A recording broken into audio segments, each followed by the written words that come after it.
It's a funny thing, marriage. You start with this idea that you've finally found your missing piece. That one person who sees you, gets you, and is willing to walk beside you through all the twists and turns of life. I thought I had that with Lily. For 8 years, I was certain we were rock solid. Or maybe I wanted to be certain.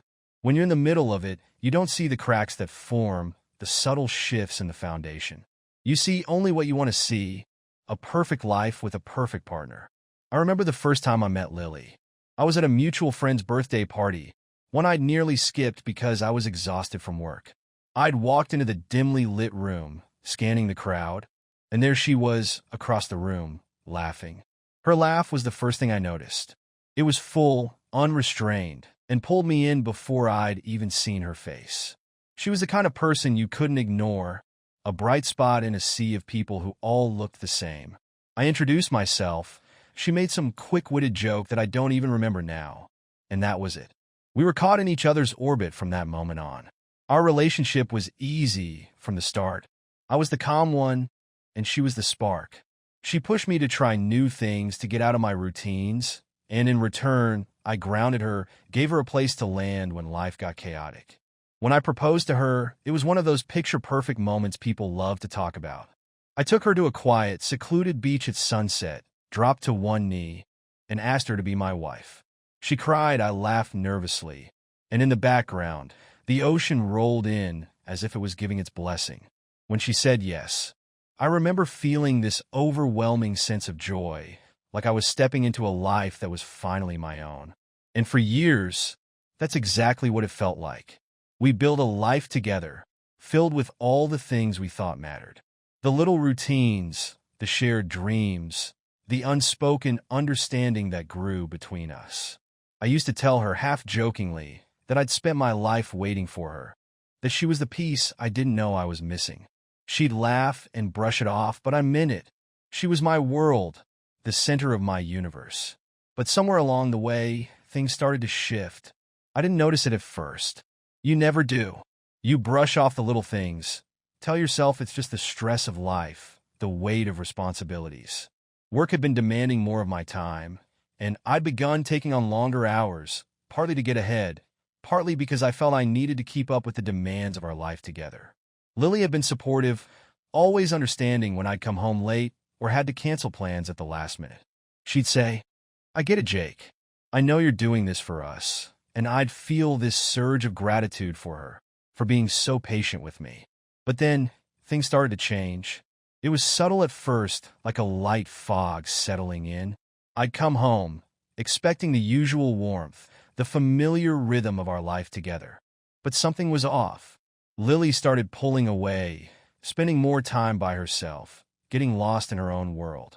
She'd stay up late, staring out the window or reading, her face lit only by the soft glow of her tablet.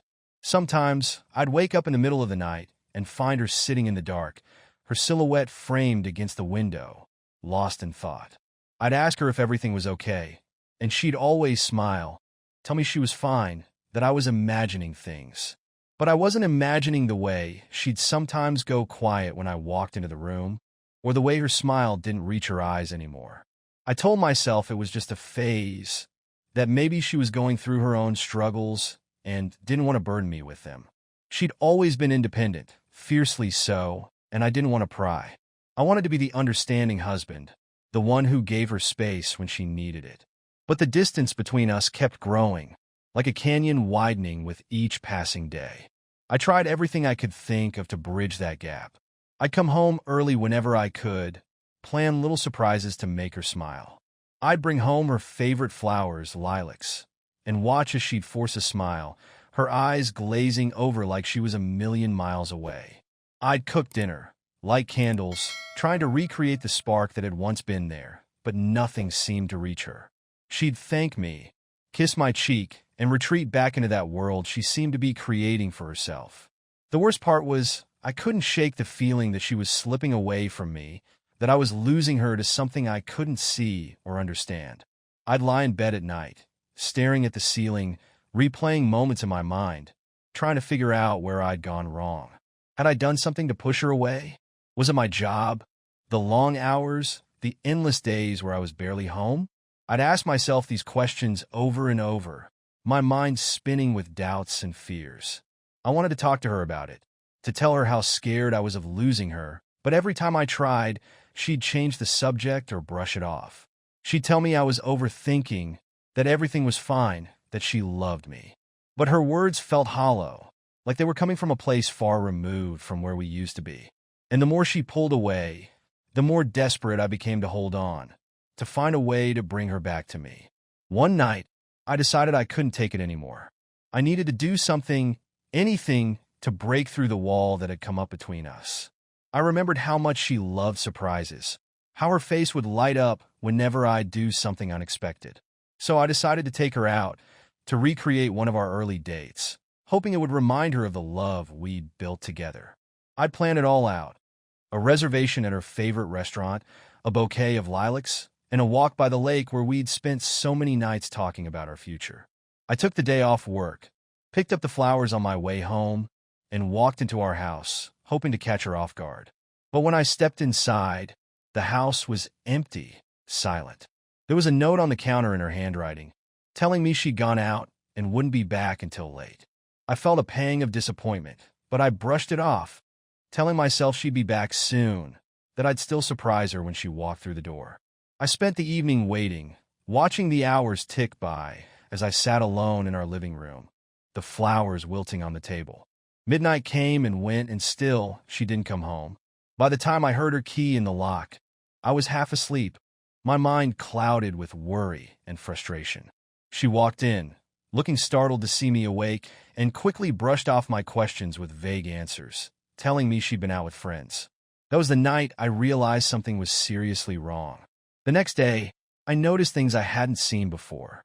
Small things, a receipt from a bar across town, a message on her phone from someone I didn't recognize, little inconsistencies in her stories. I told myself I was being paranoid, that I was overreacting, but the doubts kept growing, like weeds sprouting up in a garden I'd neglected. Over the next few weeks, I found myself watching her more closely, noticing every little detail that didn't quite fit. I'd see her glance at her phone and smile, a secretive, knowing smile that she used to reserve for me. She'd dress up more often, putting on clothes I hadn't seen her wear in years, looking like a stranger as she walked out the door. And every time I asked her where she was going, she'd give me the same dismissive answers, telling me not to worry, that she was just meeting friends or running errands. But I couldn't shake the feeling that there was something she wasn't telling me, something lurking beneath the surface of our lives, hidden just out of reach. I started to feel like an outsider in my own marriage, watching from the sidelines as she slipped further and further away. The love we'd once shared, the bond that had felt unbreakable, now felt like a fragile, crumbling thing, slipping through my fingers no matter how tightly I tried to hold on. One day, as I sat in my car outside her office, waiting to pick her up after work, I decided that I couldn't take it anymore. I needed answers, and I was going to find them, no matter what it took. I looked up at the building, at the window where her office was, and felt a pang of sadness, realizing how far we'd come from the life we'd once dreamed of. But I still had hope, a small, flickering hope that maybe, just maybe, I could bring her back, that we could find our way back to each other. Little did I know that this would be the night that shattered that hope forever. They say that trust is the foundation of any relationship. It's the invisible thread that holds everything together. And when it's broken, even in the smallest way, the whole thing starts to unravel. I'd always trusted Lily implicitly. There was no reason not to, until suddenly the evening was quiet. Lily was in the shower, her phone left carelessly on the nightstand, something she hadn't done in months. Usually, her phone was practically glued to her. She would leave it face down on the counter, or if she wasn't home, it would be in her bag, zipped up and unreachable. I hadn't thought much of it at first, telling myself it was just a habit. After all, she was allowed her privacy, right? We all are. But that night, as her phone buzzed with a message notification, I froze. It was a little past 10, not a typical time for messages from friends or colleagues. I glanced at the screen, my eyes catching the contact name that showed up. Ed? The name was unfamiliar, but it could have been a friend or maybe even a relative I hadn't met. But curiosity got the better of me, and without thinking, I unlocked her phone. In hindsight, it wasn't something I'm proud of, but at that moment, a wave of unease pushed me forward, convincing me that I had to know. The message was simple, but it shook me in a way I can't explain. Missing you, can't wait for tomorrow night. The words seemed harmless, but they carried a warmth and intimacy that felt wrong. It was the kind of message Lily used to send me in the early days of our relationship, back when every moment apart felt like an eternity. Seeing it on her phone, addressed to someone else, made my stomach twist. I scrolled back a bit, feeling both horrified and compelled, as though a part of me wanted to stop, while another part refused to look away. The messages between her and Elle went back weeks, each one tinged with that same warmth. But there was more. They weren't just warm, they were affectionate. Heart emojis, words like longing and thinking of you. Phrases I hadn't heard from her in a long time. These messages weren't between friends, that much was clear. I should have closed her phone right there, shoved it back where I found it, and pretended I hadn't seen anything. But I couldn't. I was in too deep now. My hands were shaking as I kept reading, each message driving a deeper wedge between me and the life I thought I knew. Tomorrow night. The words echoed in my mind, even as I heard the water shut off in the bathroom. My heart pounded as I placed the phone back on the nightstand, trying to compose myself to act natural. I went back to my side of the bed, picked up a book, and pretended to read, my mind racing, unable to make sense of what I'd just seen. When Lily came out of the bathroom, she looked at me, a faint smile on her lips, as if everything was normal. I forced a smile back, my mouth dry, my mind a storm of confusion and doubt. She climbed into bed beside me, pulled the covers up, and turned her back, falling asleep almost instantly. But I couldn't sleep. My mind kept replaying the messages, the way she seemed so different in them. Happier, lighter. There was a side of her that I hadn't seen in years, and it wasn't for me. It was for someone else, someone named Elle. The next day, I told myself I was overreacting, that there could be a simple explanation. Maybe Elle was just a friend, someone who'd become a little closer in my absence, filling a void I'd unintentionally left. People make friends, sometimes even close ones, and it doesn't always mean something sinister. I told myself this over and over again, trying to shake off the gnawing unease that had settled in my chest. But every time her phone would buzz, my heart would skip a beat, and I'd find myself wondering, questioning. I started to pay closer attention, noticing things I'd overlooked before. The way she'd linger by the door before leaving, as if she was mentally preparing herself for something important. Or the way she'd come home, her mood high, her face flushed, only to retreat into a sort of distant silence that was becoming all too familiar.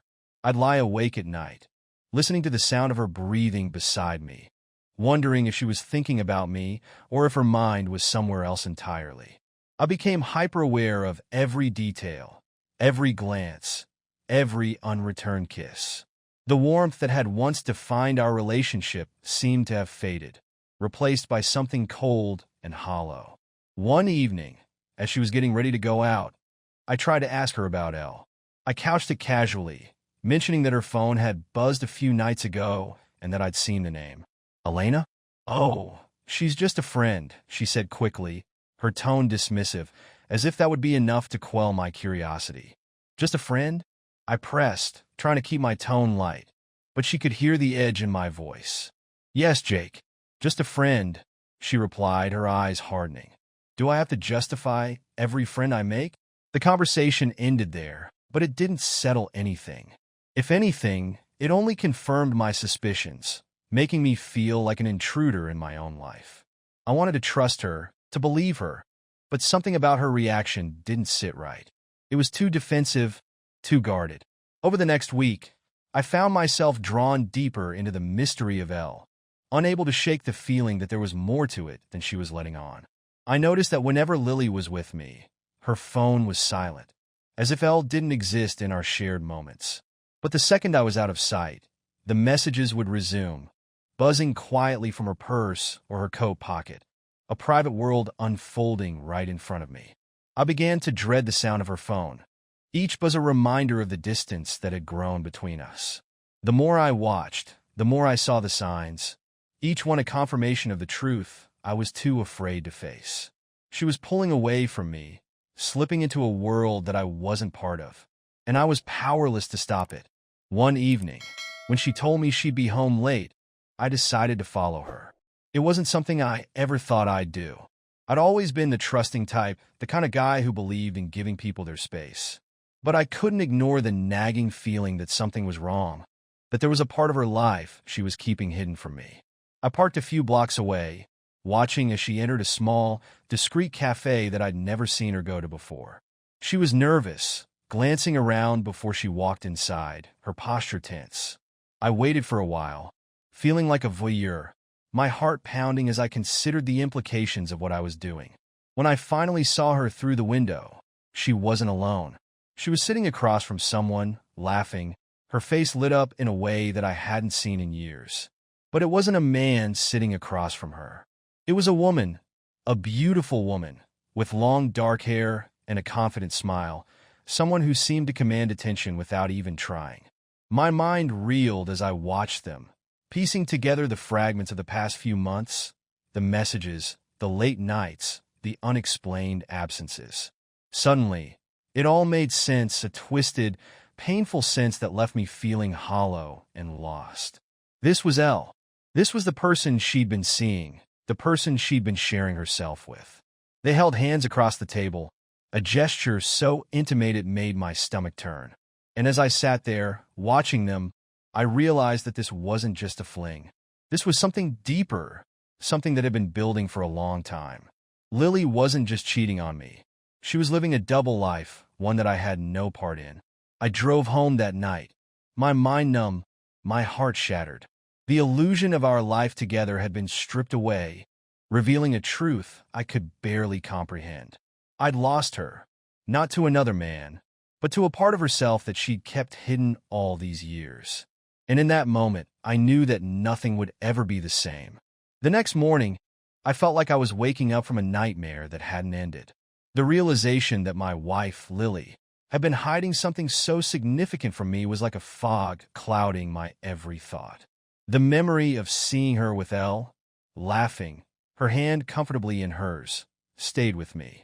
Every time I closed my eyes, that cafe scene played over in my mind, clearer than anything I'd seen in months. I wanted to believe that I was wrong, that what I saw wasn't what it seemed. But after seeing them together, all the puzzle pieces I'd been ignoring over the past few years suddenly snapped into place. And each memory, each small moment I'd brushed aside, began to stand out, demanding to be acknowledged. I decided to dig deeper. I didn't just want to know who Elle was. I wanted to understand what had happened to my marriage without my realizing it. I started small, checking her phone when I could, following up on her explanations for late nights and work trips with the hotel she said she was staying in, even glancing through old photos. It was a strange experience, suddenly being forced to look at everything I'd overlooked or dismissed. There were dozens of unexplained receipts from places that weren't work-related, pictures where I wasn't the one standing next to her, messages that had conveniently been deleted.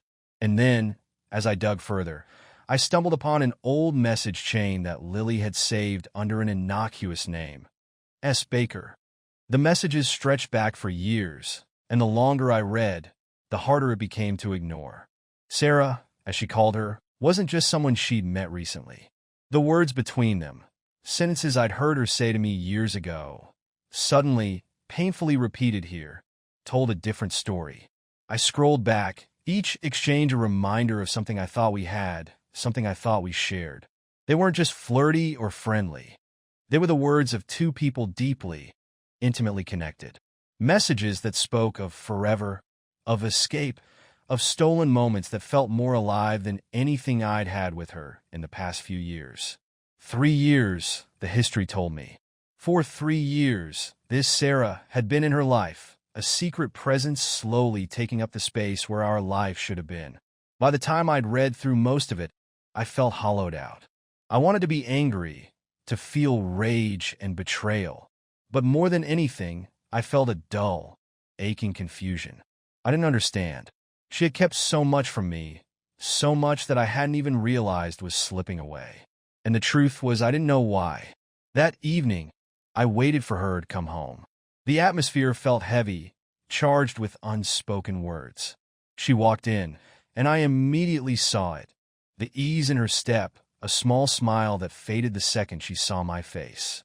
"Jake," she greeted, her voice cautious. "Is something wrong?" I didn't beat around the bush. "Who's Sarah?" Lily froze. Her face went white, her eyes widening in shock, but she didn't say anything. And that silence was louder than anything she could have said. "Lily, I know." I pressed, my voice trembling with a mix of frustration and hurt. "I know you've been meeting her. I know this isn't some new friendship you decided to keep from me. It's more than that, isn't it?" She swallowed hard, her gaze darting away. She was cornered, but the words I needed from her still wouldn't come. "Please," I added, quieter now. "Just tell me the truth. I deserve that much." Finally, she looked at me, her face a mixture of fear and guilt. "Jake, I didn't know how to tell you. I didn't know how you would take it. I didn't want to hurt you. It's too late for that, isn't it?" I replied bitterly. There was a long silence before she took a deep breath. "Her name is Sarah. We've been seeing each other for a while now." The admission came slowly, almost like it hurt her as much to say it as it hurt me to hear it. But even as she said it, there was a strange relief in her eyes, like a weight was finally lifting from her shoulders. 3 years, Lily? You've been seeing her for 3 years?" I asked, my voice thick with disbelief. She nodded, biting her lip. "Yes, I met her through work. She was a friend at first, but then things changed. I didn't plan for any of this, Jake. I didn't plan to fall in love with her." "Love?" The word hit me like a punch to the gut.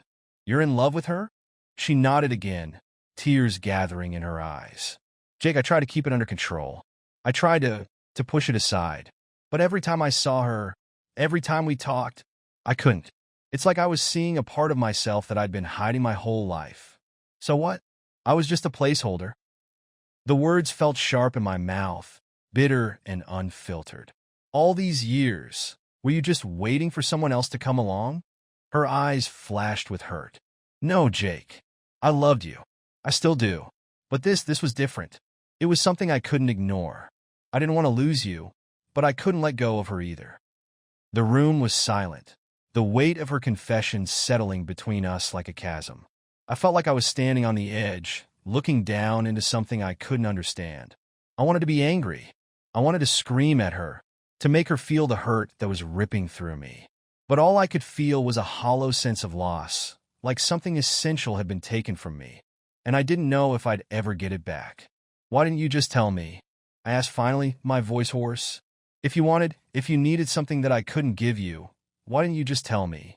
She shook her head, a tear slipping down her cheek. "I didn't know how, Jake. I was afraid. I didn't want to face it. I thought if I kept it a secret, I could have both. But that was selfish. And now I see how much I've hurt you."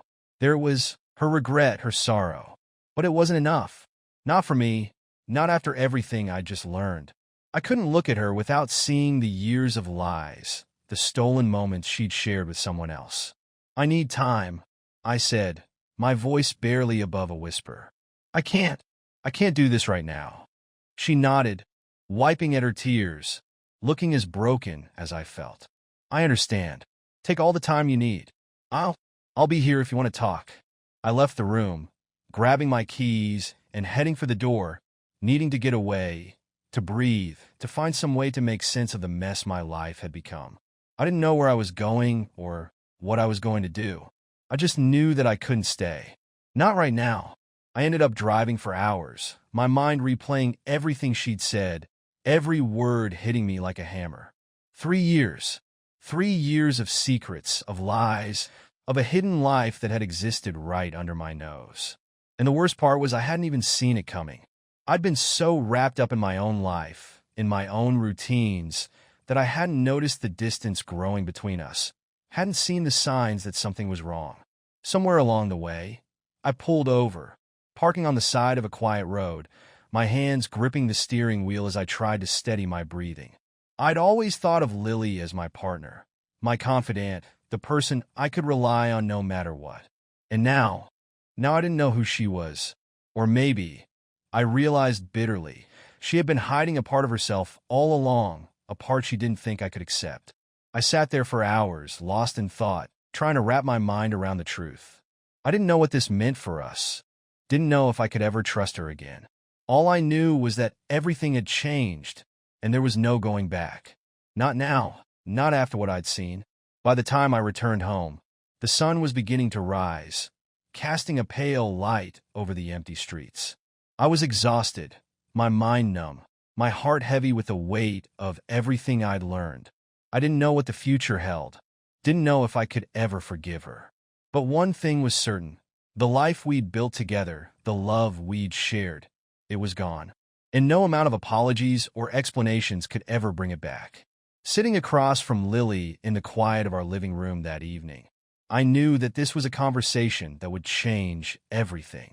The words she'd said the night before still echoed painfully in my mind.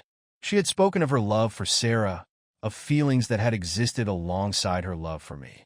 But tonight, I could see there was more to say, something she had held back, something she needed me to know. "Jake," she began, her voice steady but soft. "There's more I need to tell you. I don't want to keep lying or hiding from you. You deserve the whole truth." I braced myself, unsure of what could possibly make any of this clearer. After a long silence, she took a deep breath, her eyes focused on her clasped hands. She seemed to be gathering courage as though this revelation would finally lay bare everything she'd hidden from me, from herself. "When we met, I thought I could live a normal life," she said slowly, her gaze still downward. "I thought I could fall in love, get married, and have a family. And for a while I really believed I could. I loved you. You became my best friend, my partner." But her voice faltered. "But I didn't fully know myself. Or maybe I did, but I just didn't want to admit it." "What are you saying, Lily?" I asked, my voice barely above a whisper. She looked up at me, eyes shining with a vulnerability I hadn't seen before. "Jake, I've always been drawn to women, since before I met you. But I never felt like it was something I could embrace.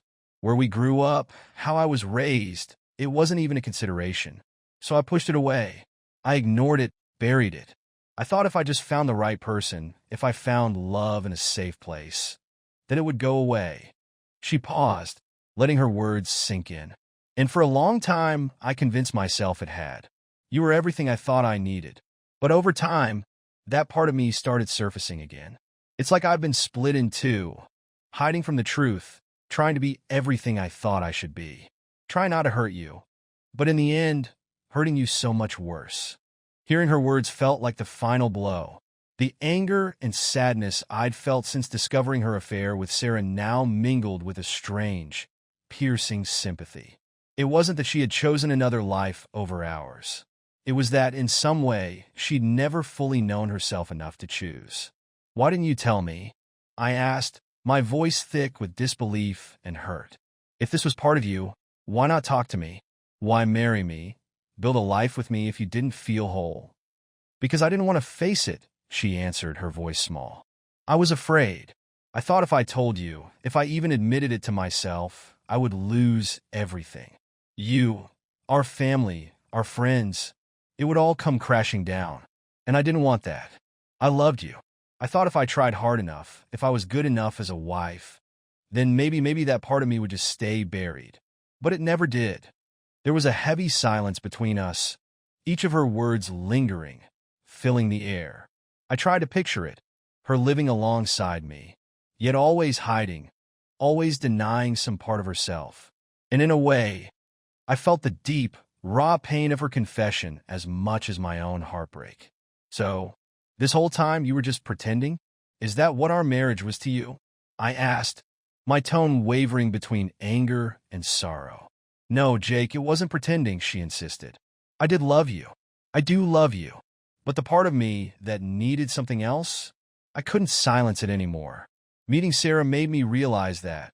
She was patient, and she understood me in a way I'd been denying to myself my whole life." I closed my eyes, the weight of her words pressing down on me, the betrayal digging deeper than I could have imagined. She had chosen to confide in someone else, to live a life that I'd never been allowed to see or understand. I wanted to hate her for it, and yet, seeing the anguish on her face, I realized I couldn't just hate her. She had been struggling alone, trapped in her own fears and insecurities. "But why didn't you think you could tell me?" I asked, my voice now quieter, broken. "Because I didn't want to disappoint you. I didn't want you to think less of me, to see me as broken or wrong. I thought I could hide it forever." She sighed deeply, her shoulders slumping. "But the longer I hid it, the more I drifted from you. And then, when I met Sarah, it felt like I was finally seeing a part of myself that I hadn't let live." I leaned back, the realization hitting me like a wave. Our marriage, the life we'd built, had been real, and yet she had never felt fully at home in it. My heart ached for the dreams we'd shared, the moments we'd spent together, knowing now that for her, they'd always been accompanied by something missing, something left unsaid. "What happens now, Lily?" I asked, feeling the desperation in my own voice. "Where do we go from here?" She shook her head, a tear slipping down her cheek. "I don't know, Jake. I don't know how to fix this. I don't know if it can be fixed. All I know is that I'm sorry. I never wanted to hurt you like this. But I can't keep hiding who I am. Not anymore." Hearing that, knowing she'd chosen to be true to herself, even if it meant breaking my heart, cut deeper than any betrayal. She wasn't apologizing for loving someone else, or even for deceiving me. She was apologizing for not being able to live a lie any longer. The weight of her confession pressed on me, and all I could think of was how our life had been an illusion, built on the hope that she could bury her true self for the sake of appearances. And now, after years of living in that illusion, I was left with nothing but questions and regrets. "I need some time," I whispered, barely able to look at her. "I don't know how to make sense of any of this right now. I don't know if I can forgive it, but I need some time." She nodded, her face a mix of relief and sorrow. "I understand. Take all the time you need. I'll be here if you want to talk, or if you need anything." With that, I left her sitting in the quiet of our living room, stepping into the night with only the sound of my own heartbeat in my ears. I felt like I was leaving behind a chapter of my life that had been both real and false, something beautiful and broken all at once. The woman I'd loved, the life I'd known, it was all changing, and for the first time, I didn't know if I'd ever find a way back. Sitting on my back porch with a whiskey in hand, I tried to make sense of it all. The stars above blinked indifferently, oblivious to the hurricane tearing through my mind and heart. This was supposed to be my home, my family. How did we end up here, with secrets and hidden selves too big to keep buried?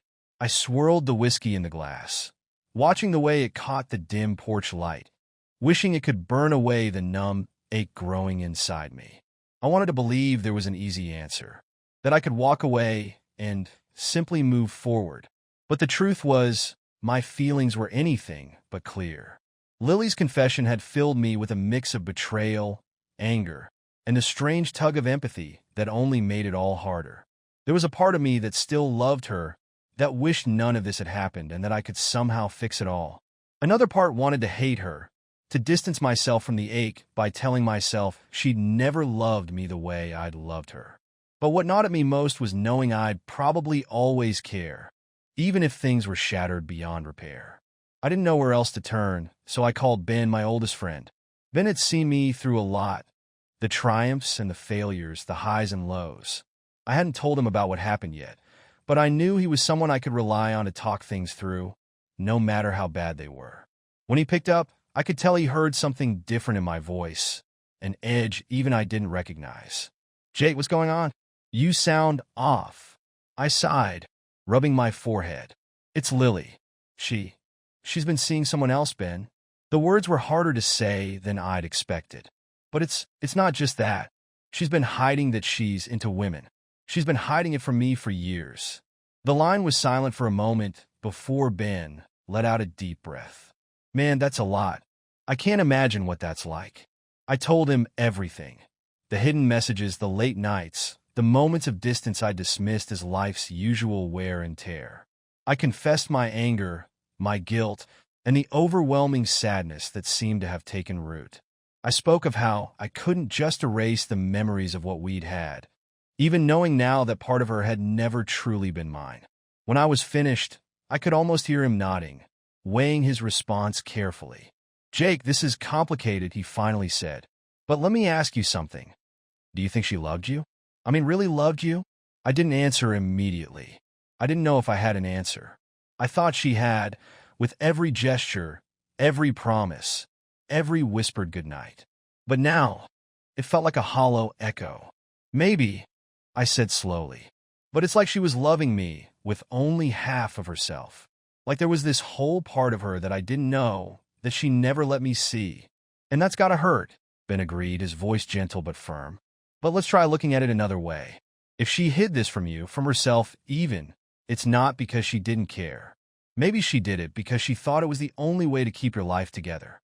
"Maybe," I muttered, but his words made me pause. There was a raw, undeniable truth in what he was saying. Lily had sacrificed a part of herself, hidden it in the dark corners of her mind, because she was afraid. Not just afraid of what I'd think, but of losing the life we built together. "Jake, I know this is messy, and it's not as simple as right or wrong," Ben continued. "But people make mistakes. They get afraid, they hide, they lie because they're scared. Because sometimes the only thing scarier than the truth is what it might cost them." The bitterness in my chest softened, if only slightly. "You're saying I should just forgive her?" "No, I'm saying maybe don't rush to decide. Maybe take some time to figure out what you want. Forgiving someone doesn't mean you stay. But maybe understanding her a little more might make it easier for you to make that call." We talked for a while longer, Ben listening patiently as I wrestled with the confusion, with the ache that lingered at the center of it all. By the time I hung up, I felt marginally lighter, the clarity of his words settling over me like a balm. The hurt was still there, but so was a sliver of something else. Empathy, maybe even the start of acceptance. As I lay in bed that night, staring at the ceiling, I thought about Lily's confession. I imagined her, struggling alone with a secret so big it eclipsed her love for me.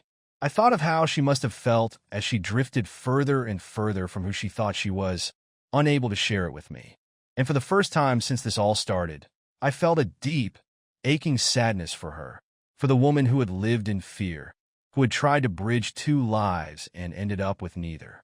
The next day, I decided to go back, not to confront her or demand more answers, but to have an honest, open conversation, one that I should have had with her years ago. Underscore.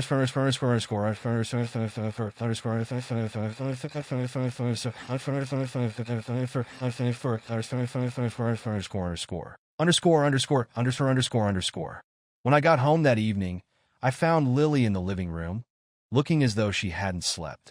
She glanced up as I entered, her eyes red and weary, but filled with an uncertain hope. She looked as though she wanted to say something, but instead, she just waited. "Can we talk?" I asked, my voice softer than I'd intended. She nodded, and we sat on opposite sides of the room, each of us carrying an unspoken weight. I took a deep breath, gathering my thoughts, and then finally let the words out. "Lily, I don't know what I'm supposed to feel right now. I'm hurt. I'm angry, but I also think I understand a little." I paused, choosing my words carefully. "I know you loved me. Maybe it wasn't everything I thought it was, but I know it wasn't a lie either." Tears filled her eyes, and she nodded, unable to speak. "I want to know why," I said, my voice cracking. "Why did you think you couldn't tell me? Why keep it a secret for so long?" She swallowed hard, her gaze dropping to her hands. "Because I didn't want to lose you," she whispered. "I thought if I could make it work, if I could be the wife you wanted, I'd never have to face the part of me I was trying to deny.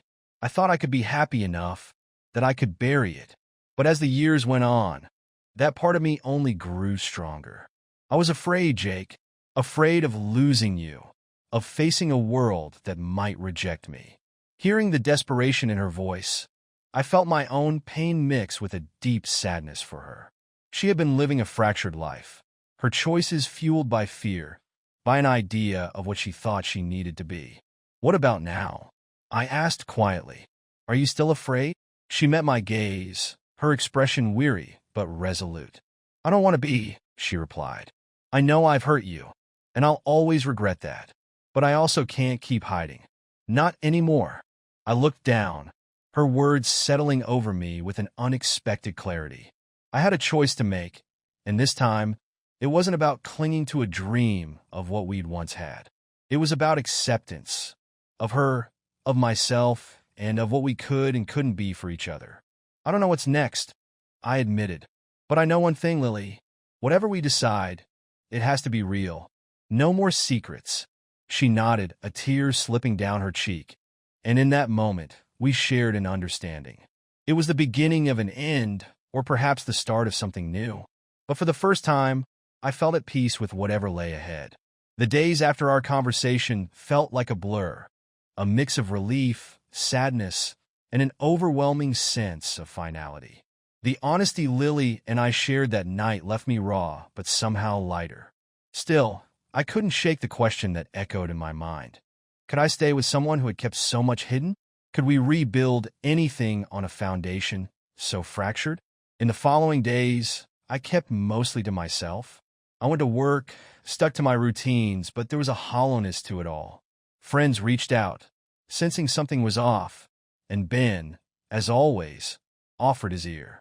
But this wasn't something that could be talked out. This was something only time and reflection could unravel. One evening, after days of circling the same thoughts, I sat down to really think about my life, what I wanted from it, who I wanted in it. I reflected on the good years with Lily, the memories and dreams we'd shared. But I also thought of the years she'd spent hiding her truth, of the pain it had caused both of us. In that clarity, I realized something. I couldn't undo the past, but I could choose what came next. I could let go of the resentment, even if it meant walking away. The following evening, I approached Lily with a calm I hadn't felt in weeks. She looked up, hopeful but bracing for what was coming. "Lily," I said, keeping my voice steady, "I've thought about this, about us, about everything, and I want you to be able to live as your true self. I want that freedom for both of us. I think it's time we let go." She nodded, her eyes glistening with tears. "I understand, Jake. I want the same for you." We didn't need more words. In that shared moment, we both knew it was the right choice, a difficult one, but one that allowed us both to heal and move forward. In the months following our separation, life took on a slower, gentler rhythm. Lily and I decided we'd split things as amicably as possible, determined to handle this chapter with grace, even if it meant moving through the pain inch by inch.